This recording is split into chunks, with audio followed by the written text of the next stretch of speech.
তত্ত্বাবধায়ক সরকার বাতিল করে আপিল বিভাগের যে রায় ছিল এটি রিভিউ আবেদন এবং আপিল আজকে অ্যালাউ করা হলো। রায়ে বলা হয়েছে যে অতীতের যে রায় দেওয়া হয়েছে এটি টেইন্টেড, বাংলায় বলে কলঙ্কিত, এবং error apparent on the face of the record. দেখা মাত্রই মনে হয় অতীতের রায়টা ছিল টেইন্টেড, এবং সেই জন্য বলেছেন তত্ত্বাবধায়ক সরকার ব্যবস্থা বাতিল করে 13 অ্যামেন্ডমেন্টকে যে আনকনস্টিটিউশনাল ডিক্লেয়ার করা হয়েছিল সেই রায়কে পরিপূর্ণভাবে বাতিল করা হলো ইন ইটস এন্টায়ারিটি। 4 জন ছিলেন এক পক্ষে, 3 জন ছিলেন আরেক পক্ষে। কোনো রায়ই আর থাকলো না, 4 জনেরটাও বাতিল হলো, 3 জনেরটাকেও বাতিল করা হলো। এবং সেখানে বলছেন একইভাবে এই রায় ঘোষণার ভিত্তিতে 13 অ্যামেন্ডমেন্ট বা তত্ত্বাবধায়ক সরকার ব্যবস্থা পুনরুজ্জীবিত হলো। ইংরেজিতে বলেছেন রিভাইভড অ্যান্ড রেস্টোরড।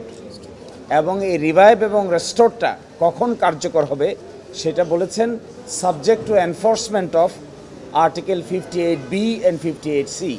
এর অর্থ হলো সংসদ ভাঙিয়ে যাওয়ার 15 দিনের ভিতরে তত্ত্বাবধায়ক সরকার গঠিত হবে। এখন যেহেতু সংসদ নাই, 15 দিন ভাঙিয়ে যাওয়ার 15 দিনের ভিতরে তত্ত্বাবধায়ক সরকার গঠিত হওয়ার কোনো বিধানও আপাতত কার্যকর হবে না। তাহলে কিভাবে হবে সেটা? এই রিভাইভাল এবং এই রেস্টোরেশনের আদেশ কার্যকর হবে মাস্ট অপারেট প্রসপেক্টিভলি, আগামীতে এটি কার্যকর হবে, বর্তমান সময়ে এটি কার্যকর হবে না। অর্থাৎ ত্রয়োদশ জাতীয় নির্বাচন অনুষ্ঠান করার ক্ষেত্রে এই যে তত্ত্বাবধায়ক সরকার রিভাইভ হলো তার কার্যকারিতা থাকবে না, তার কার্যকারিতা থাকবে প্রসপেক্টিভলি, অর্থাৎ চতুর্দশ সংসদ নির্বাচন হবে সেই সময় থেকে। আর এই ব্যাপারে আমাদের কথা হলো 1984 সালে, আজ থেকে 41 বছর আগে, বাংলাদেশ জামায়াত ইসলামীর পক্ষ থেকে নির্দলীয় নিরপেক্ষ তত্ত্বাবধায়ক সরকারের প্রথম প্রস্তাব দেওয়া হয়েছিল। এই জাতি অনেক পানি ঘোলা করেছে, অনেক অসম্মান হয়েছে, অনেক মানুষের জীবন গিয়েছে, গুম খুন, নির্বাচন ব্যবস্থা ধ্বংস হয়েছে। 41 বছর পরে সকলে মিলে আবার তত্ত্বাবধায়ক সরকারের প্রয়োজনীয়তা অনুভব করছে। আমরা তখনই বলেছিলাম যে this is an inseparable twin, inextricably linked, intertwine. আমরা বলেছিলাম ডেমোক্রেসি, ফ্রি ফেয়ার নির্বাচন এবং তত্ত্বাবধায়ক সরকার ব্যবস্থা এগুলো হলো ইনসেপারেবল টুইন, একটা থেকে আরেকটাকে আলাদা করা যাবে না।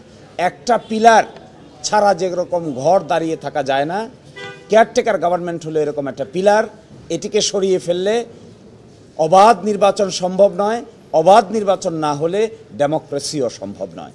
আজকে 41 বছর পরে যে যাই বলুন না কেন, যে যতটুকুই ক্রেডিট নিতে চান না কেন, মূলত রাজনৈতিক দলের নেতৃবৃন্দের এই অদূরদর্শী আচরণের ফলেই জাতিকে যা খেসারত দিতে হয়েছে, এটা কনসিকুয়েন্স আকারে আমরা আদালতের সামনে তুলে ধরেছিলাম।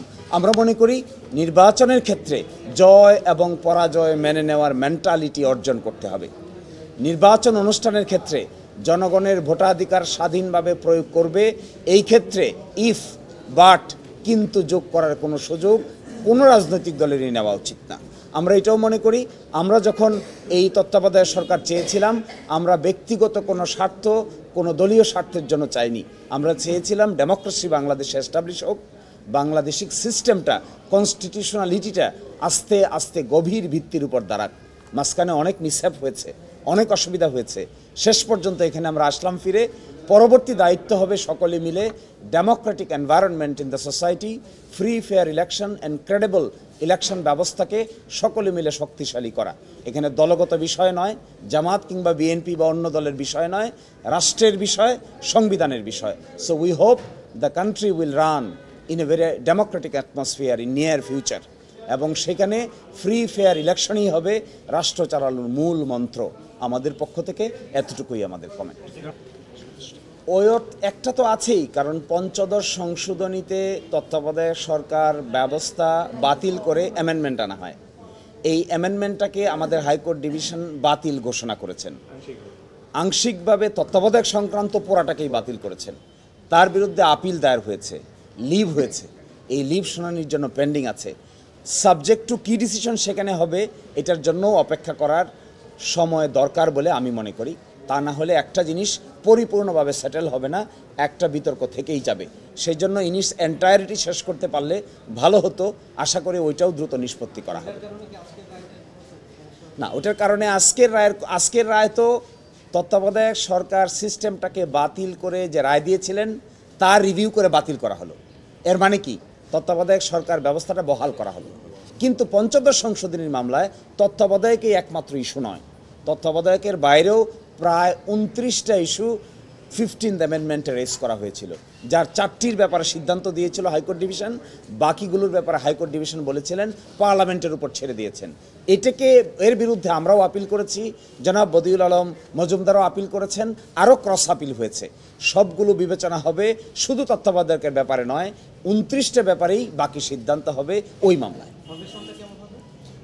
তত্ত্বাবধায়ক এখন যে তত্ত্বাবধায়ক সরকারের যে ফরমেশন এখন আছে, সেখানে লাস্ট রিটায়ার্ড চিফ জাস্টিসই হবেন তত্ত্বাবধায়ক সরকারের প্রধান। কিন্তু এটা বর্তমানে কার্যকর হচ্ছে না। আপনারা ইতোমধ্যে জানেন যে জুলাই চার্টারে যেটাকে গণভোটে পাঠানো হচ্ছে, সেখানে 4টি অপশন দেওয়া হয়েছে।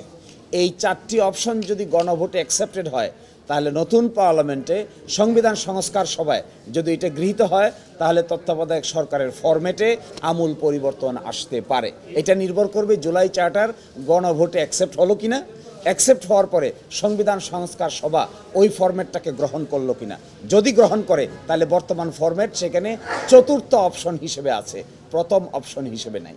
এটাই বলে দিয়েছেন আমাদের আপিল বিভাগ, রিভাইভড, রেস্টোরড বাট নট কার্যকর। Revived, restored but not enforceable. কার্যকর না, কার্যকর হবে প্রসপেক্টিভলি।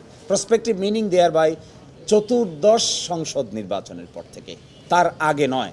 এবং তিনি বলেছেন, শব্দটা যে ব্যবহার করেছেন মাননীয় আপিল বিভাগ, ক্যান অপারেট, the তত্ত্বাবধায়ক সরকার সিস্টেম ক্যান অপারেট অনলি প্রসপেক্টিভলি।